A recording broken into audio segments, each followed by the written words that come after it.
बिस्मिल्लाहिर्रहमानिर्रहीम। हम कंटिन्यू कर रहे हैं अपनी lecture series on the subject of entrepreneurship. We were dealing with chapter number 8 that is marketing plan. Last lecture में हमने मार्केटिंग रिसर्च प्रोसेस को स्टार्ट किया और उसके 3 स्टेप्स को पार्शियली देखने की कोशिश की कि जब हम कोई नया वेंचर स्टार्ट करना चाहते हैं तो उसके लिए मार्केटिंग रिसर्च प्रोसेस किस तरह से कंडक्ट कर सकते हैं in order to collect different types of information.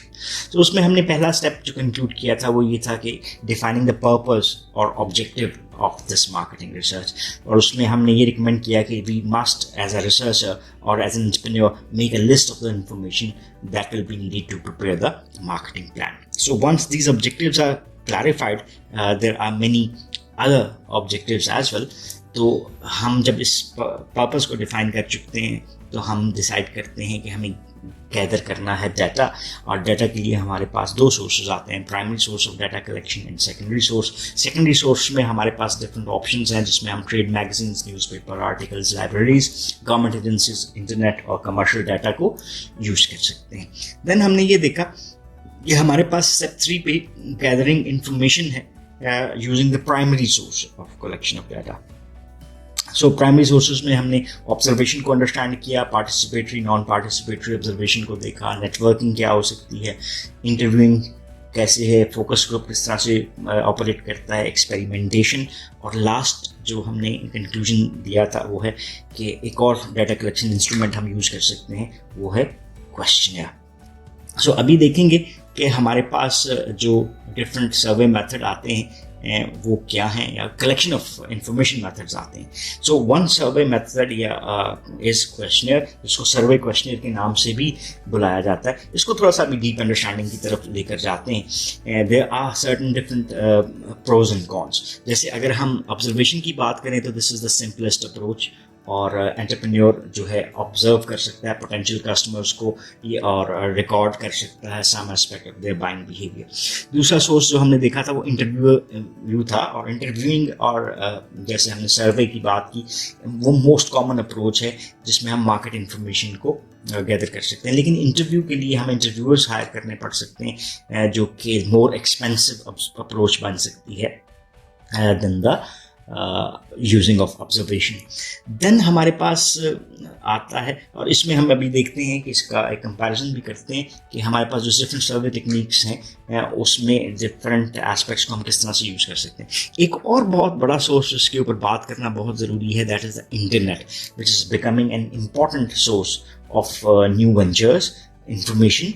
और ये हम फॉर्मली भी ले सकते हैं और इनफॉर्मली भी ले सकते हैं। इनफॉर्मल सोर्सेज जो हमें नज़र आते हैं उसमें वो टिपिकली इन्वॉल्व करते हैं हम जो डिफरेंट सोशल मीडियाज़ को यूज़ करते हैं, like Facebook, Twitter, LinkedIn.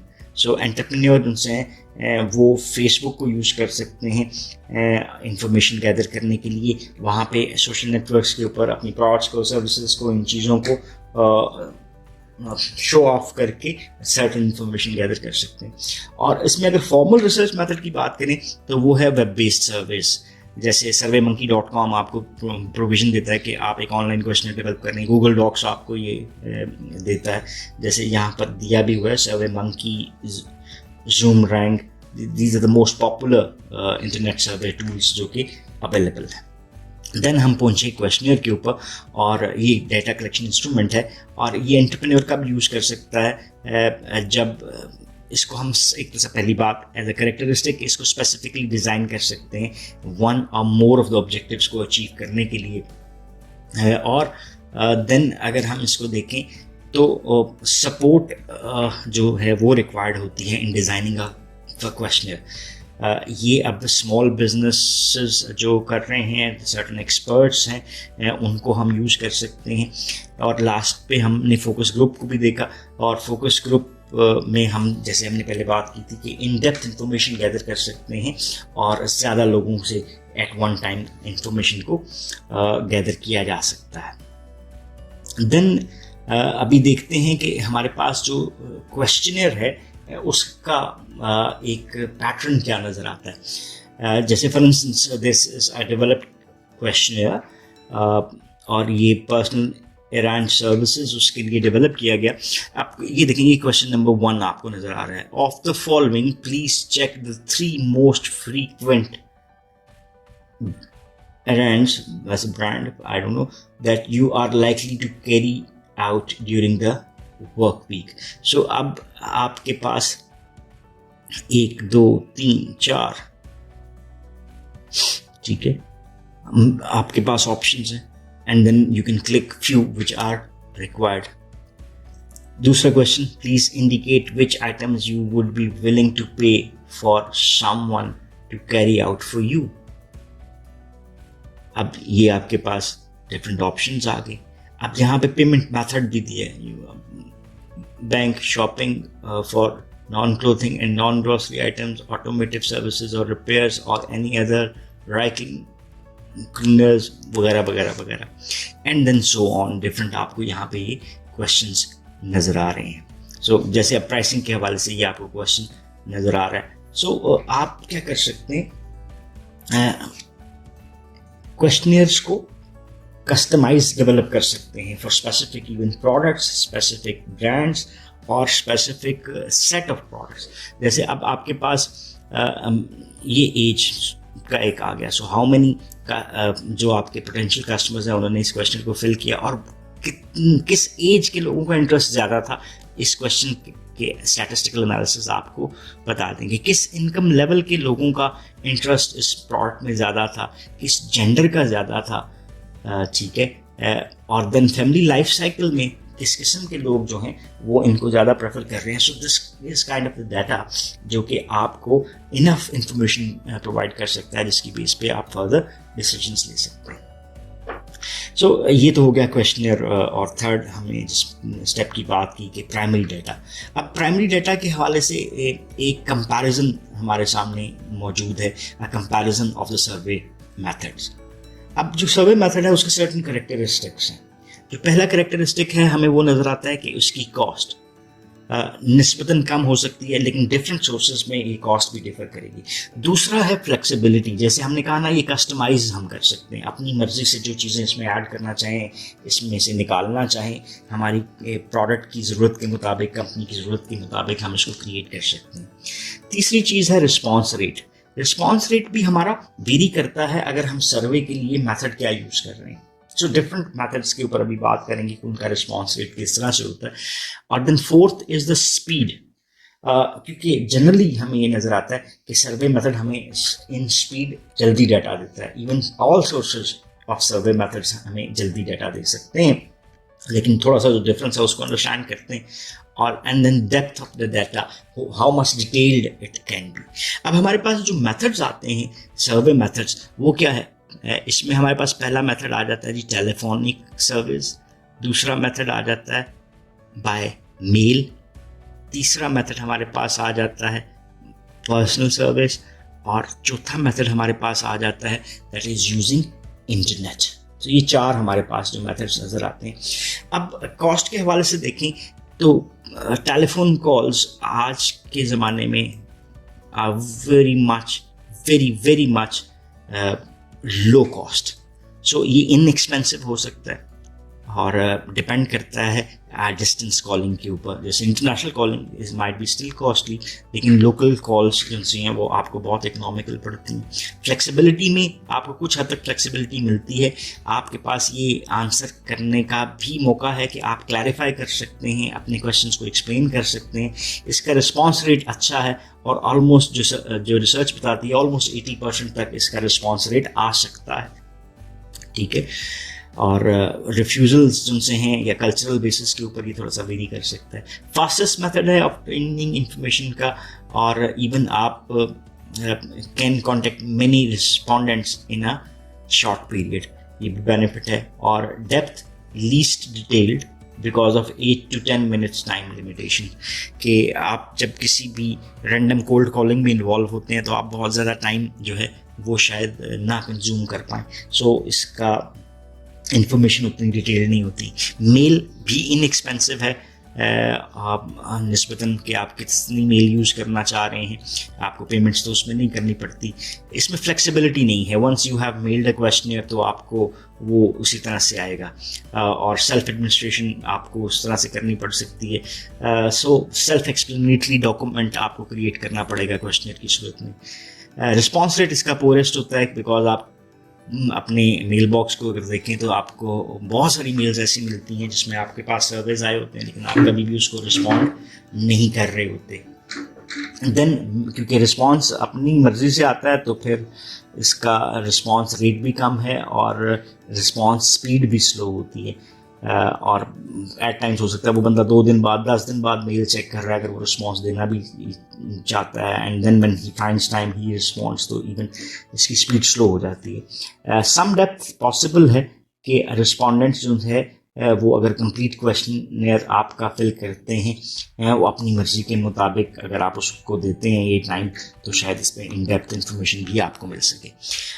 Then personal source में मोस्ट एक्सपेंसिव टेक्निक है requires face to face contact, जैसे हमने इंटरव्यू की बात की या हम जो फोकस ग्रुप कर रहे थे। सो फ्लेक्सिबल है इन तमाम मेथड्स में से। क्यों फ्लेक्सिबल है? रीज़न इज़ कि तमाम लोग फेस टू फेस डिस्कशन में इन्वॉल्व हैं और उसमें क्लैरिफिकेशंस और एक्सप्रेशंस भी इवन ऐड हो सकते हैं। Most effective response rate because of face to face contact, बंदा सामने बैठा है आपको आंसर्स मिल जाएंगे। Somewhat slow because of dead time needed for travel, at times हो सकता है कि आपको ज़्यादा इंटरव्यूज़ करने हैं, ट्रैवल टाइम आपको ज़्यादा लगता है, और मोस्ट डिटेल्ड रिस्पॉन्सेज आपको मिल सकते हैं बिकॉज आप ओपन एंडेड क्वेश्चंस में इन्वॉल्व हैं। क्लोज एंडेड क्वेश्चन उसको कहते हैं जिसमें आप येस नो या किसी पैटर्न के ऊपर आंसर कर सकते हैं डिफरेंट ऑप्शंस में, और जब आप एक ओपन एंडेड क्वेश्चन की बात करते हैं तो डिटेल्ड आंसर्स आपको मिल सकते हैं नरेशन की सूरत में। सो ये डिटेल्ड मेथड है जिसकी डेप्थ भी आपको ज़्यादा नज़र आती है। और इंटरनेट इनएक्सपेंसिव है, no flexibility since self administered, कि आप अपनी मर्जी से उसको यूज़ करते हुए दे रहे होते हैं तो आपके पास पैच फॉर्मेट में इंफॉर्मेशन आती हैं। Good response rate but some have limits on number of questions. Very fast method since जो क्वेश्चनर जो है इंटरनेट के ऊपर आप इलेक्ट्रॉनिकली दे रहे हैं। Some depth possible since respondents complete questionnaires at his और हर ओन लेयर टाइम, कि अगर आप उसकी मर्जी के मुताबिक इसको फिल करवाते हैं। तो ये हमने देख लिया comparison of survey method which gives us a detail कि आप किस हद तक इंफॉर्मेशन जो है ना वो ले सकते हैं। This leads us towards the step number 4 जो कि है कि हमारे पास अब प्राइमरी सोर्स और सेकेंडरी सोर्स दोनों से डाटा तो आ गया। अब उस डाटा को हमने फिर क्या करना है? एनालाइज करना है। That is the step 4, analysing. और देन जो हमारे पास रिजल्ट्स आते हैं उसको हमने इंटरप्रेट करना होता है।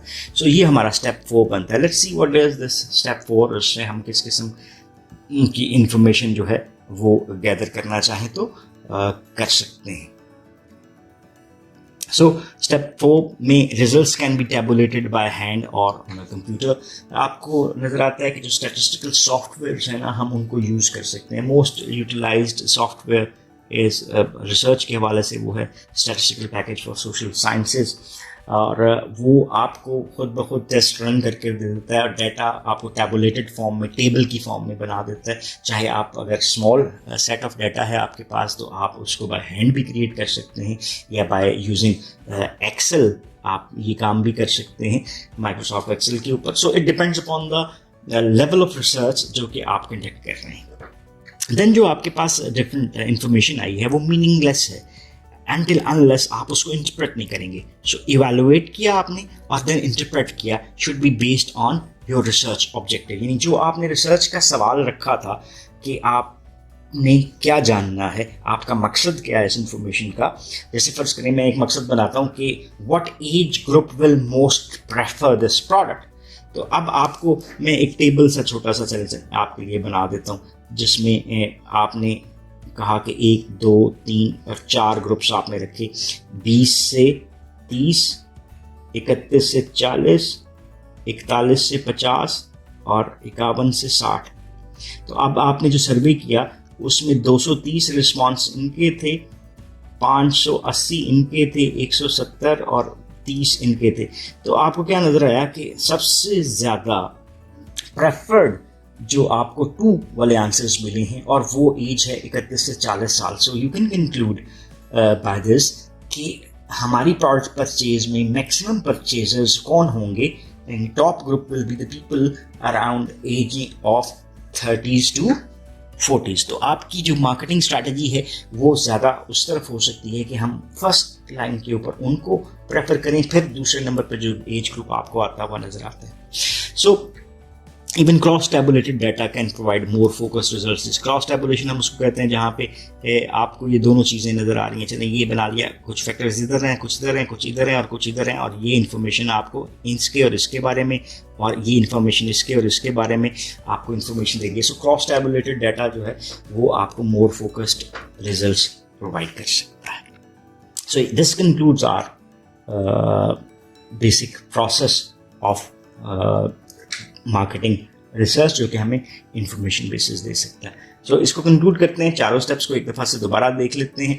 हमने कहा कि मार्केट इंफॉर्मेशन जो है उसको गैदर करने के लिए हमारे पास सोर्सेज के आ जाते हैं मार्केटिंग रिसर्च के फॉर द न्यू वेंचर। उसमें हमारा स्टेप 1 है कि हम डिफाइन करें पर्पस और objective. Once it is defined we can gather information using secondary source, then we can use another source of information in the step 3, that is primary source. So it depends upon the type of research जो आप कर रहे हैं कि आप किसी भी step को skip कर सकते हैं, या you might not be in need of any primary data, तो फिर आप इसको skip कर लेंगे। आपको secondary data नहीं चाहिए तो आप उसको skip कर लेंगे, और you might need both the datas, and then जो आपने data gather किया उसको एनालाइज करेंगे और इंटरप्रेट करेंगे, जो कि आपके क्वेश्चंस या आपके ऑब्जेक्टिव्स का बेसिकली फुलफिलमेंट की सूरत में नज़र आता है।